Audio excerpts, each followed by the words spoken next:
Morning mga katsipag, magluto ako ng breakfast. Sarap ng tulog ko. Today is my day off. Kaya nag-isip ako ng gusto kong breakfast. Ito ang aking gustong kainin.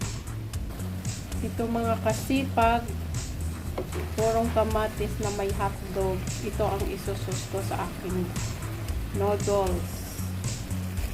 Kaya ganyan lang kasimple ang gusto kong sauce sa pasta. Ayaw ko ng spaghetti sauce.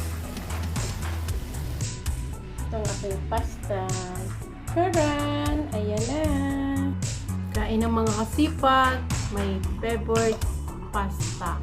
Ito lang kasimple ang gusto kong pasta.